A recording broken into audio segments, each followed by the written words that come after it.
खोटे गुरुओं का क्या स्वरूप है, दुनिया में कैसे कैसे गुरु चल रहे हैं। समस्त हिंसा, झूठ, चोरी, कुशील और परिग्रह रूप पाप कार्य में प्रवृत्त हैं। कुगुरु हिंसा में प्रवृत्त हैं। अब कह रहे हैं हिंसा में प्रवृत्त हैं। अब हिंसा में प्रवृत्त अभी मैं खोल करके बताने लग जाऊं ना तो एक आध दो लोग तो ऐसे हो सकते हैं इतनी बड़ी सभा में, अपनी सभा में, जिनको ऐसा लग जाए कि यार आप कैसी बातें कह रहे हो। हिंसा के काम क्या क्या हो सकते हैं? सारे दुनिया भर में जितने कंस्ट्रक्शन वर्क हैं, क्या ये हिंसा के काम नहीं है? झूठ के काम, मंदिर की प्रॉपर्टियां खरीदना बेचना, रिश्वत, उनके लिए दुनिया भर के द्वंद्व फंद, ये सब क्या चीजें हैं? झूठ, चोरी हैं, कुशील, परिग्रह, उनका हिसाब किताब, लेखा जोखा। देखो लिख रहे हैं नीचे, इन्हें प्रवृत्त करना तथा संसार को बढ़ाने वाले कार्य करते हैं। कुगुरुओं के लिए लिख रहे हैं। कौन लिख रहा है? गुरु लिख रहे हैं।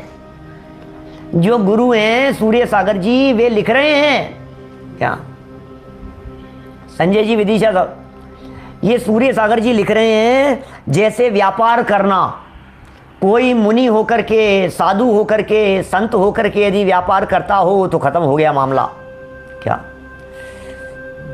भोजन बनाना, कृषि करना आदि आरंभ करना, अब ये सब दुनिया भर में देखे जाते हैं। ऐसे बैंक अकाउंट चलते हैं, किसी का कुछ चलता है, किसी का कुछ चलता है। लोभ, मद, ईर्ष्या और अभिमान जिनमें पाया जावे, लोभ पाया जा रहा है, मद पाया जा रहा है, ईर्ष्या हो रही है। ईर्ष्या से तो सब ग्रसित दिखाई देते हैं। जिसको देखो वो ईर्ष्या से ग्रसित दिखाई देता है। जल रहे हैं दूसरों को देख करके, ये कैसे, ये कैसे, ये कैसे, हमारा पद बड़ा है, इनका पद छोटा है, ये छोटे पद वाला बड़ा विस्तार, इसका ये क्या हो रहा है, इसके ऐसा क्या हो क्या रहा है। ये ईर्ष्या, अभिमान जिनमें पाया जावे, वे गुरु कहलाने योग्य नहीं है, कुगुरु हैं, पत्थर की नौका के समान है, क्योंकि उनका आचरण सामान्य मनुष्य जैसा है। लो, जिन्हें हम कुगुरु समझ रहे थे, जिन्हें हमने समझा कि ये गुरु हैं, वे तो कैसे निकले कुगुरु।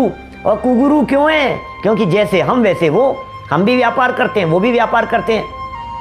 क्या हम भी पैसा इकट्ठा करते हैं, वो भी पैसा इकट्ठा कर रहे हैं। हमने भी हिसाब किताब रखा है, वो भी हिसाब किताब रख रहे हैं। वो भी घमंड कर रहे हैं, हम भी घमंड कर रहे हैं। सब एक जैसे, सबका आचरण सामान्य मनुष्यों जैसा है, इसलिए वे हमारे लिए पूज्य भी नहीं हो सकते हैं। फूटी आंख विवेक की, सूझ पड़े नहीं पंथ। ओहो, गजब सुनना भाई साहब। क्या